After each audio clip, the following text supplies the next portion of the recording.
people to invest. You have brought in a whole lot of people who have now invested in your campaign, even the Democratic Party. Right. I've never seen that before. How did you get the Democratic Party to get involved in your campaign?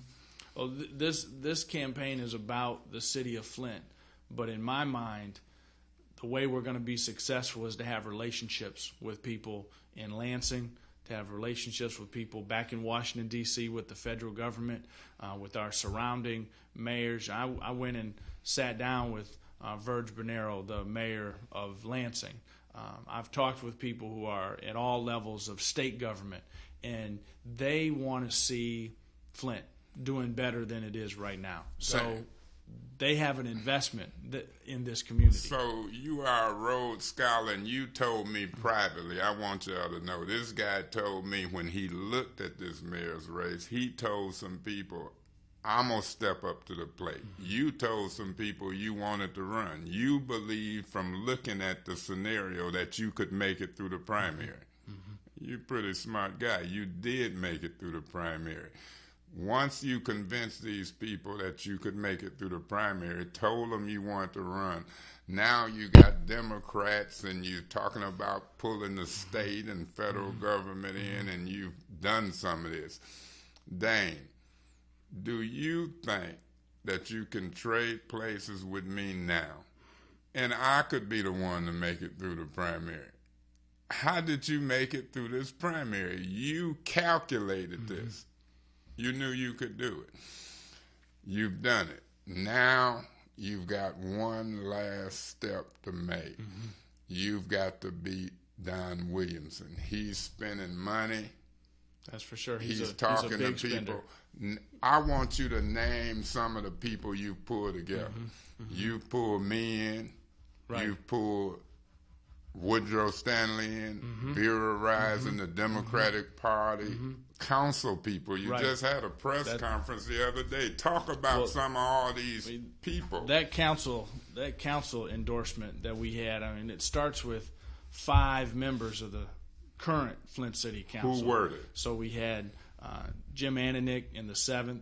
Ananick is a good Scott endorsement. Kincaid in the 9th. Kincaid is a good And endorsement. now let's just go back now. You just talked about me having a strong relationship with Woodrow Stanley and with Vera Rising. So now we got a team that has Councilman Kincaid and has Commissioner Woodrow Stanley.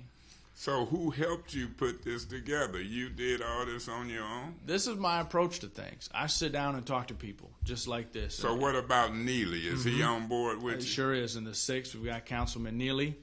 What about Norm Bryant?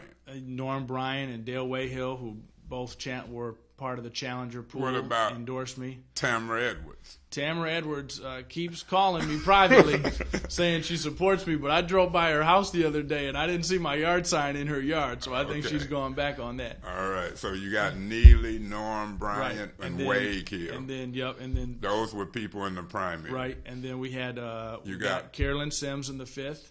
And Jackie Poplar in the 2nd, so that's our 5. You got not only Jacqueline Poplar's endorsement in the 2nd Ward, you got former Councilman Ed Taylor's endorsement. That's right, and in the 6th we had former Councilman Mark Horgan. So we've got people in Jackie every part Poplar of the and Ed Taylor couldn't agree who would be the council person, they do agree now who they are both supporting for mayor. So we need people to know that you done pulled together a coalition of present and former council people. You mentioned Horgan, you mentioned Taylor. What about Johnny Coleman? Did you get him too? Johnny Coleman came out. Are they going to help you campaign? They're out doing it now. They're out knocking on doors every Saturday. So you got all these people coming together. They probably knocked on more doors for me than they ever knocked on for themselves. So how, if you got all of these political people, you got the Democratic Party, you got community activists like myself and others, these are just people who we know. It's a whole lot of other people that we don't know helping you out, isn't it? Right, who are people who I've known for a long time in the churches, people I've known for a long time in the schools, at the universities. I started this Flint Club organization over 5 years ago, It helped bring people together. It's a free membership organization, and there are all kinds of folks connected with that who I came to have a relationship with. How you going to let people know who with you? I looked at the paper the other day, and I kind of got upset. I seen you on the front page hugging one guy, one black guy. I knew that guy, Colonel Lee. And then I seen Don in a bigger picture up under you holding hands at Second Chance. That's the church with Derek Aldridge.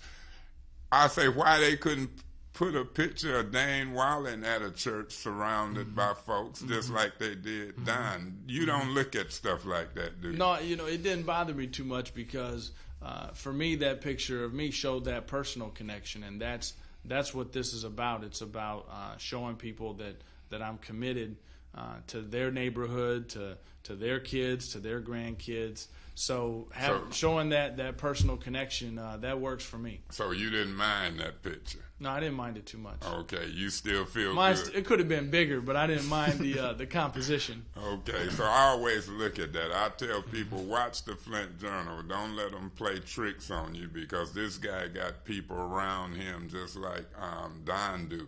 Except for Don had a press conference with about, I guess, 20 or so preachers. How did that make you feel? Did you wish them 20 of preachers was with you and these council people and politicians? Who would you rather have, the preachers or the politicians? Well, we got both, and that's why I see this is how I work.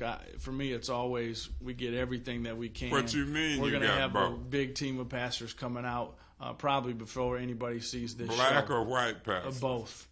The whole range. That's the same. That's how I do all this. Just like that team of council members were black and white and even Hispanic with former 7th Ward Councilman Ariano.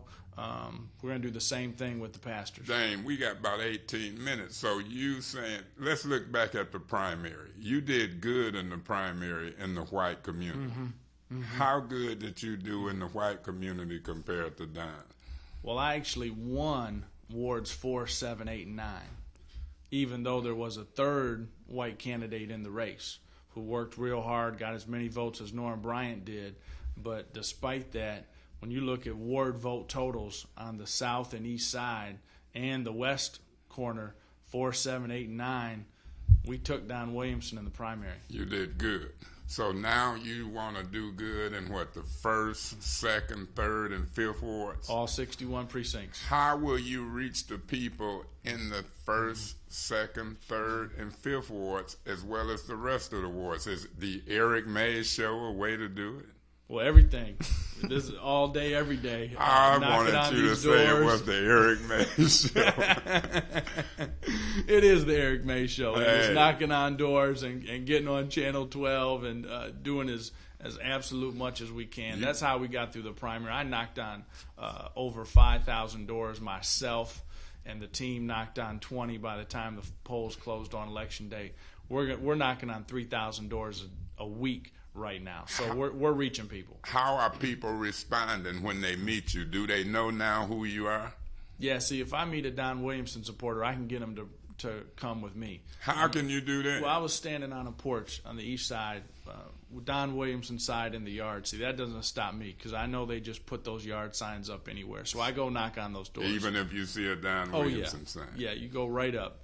And this gentleman came out. He's very polite and said, I'm supporting Don Williamson. He's done a lot to, take care of the roads and so on. Well, I get talking with him and I say, I have 2 young kids. I want to see them have some real opportunities in this city again. And he said, yeah, that's right. The kids don't have as much as they used to. And then we were standing on his porch, and across the street, there's a house that just burned down.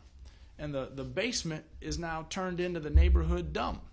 So I'm looking over at that and I say, well, what's going on across the street? And he said, oh, that got burned down. Nobody's made any response. So this guy's out there trying to support the current administration, and his block is falling apart. By the time I walked down those steps, he said, I think I'm going to give you a chance in November. So you might have changed a Williamson supporter to a Walling supporter. As soon as people start thinking about the future of this city, then they know that Don Williamson at 73, I'm 33, I'm the person who can lead this city in the 21st But you're not a century. multi-millionaire.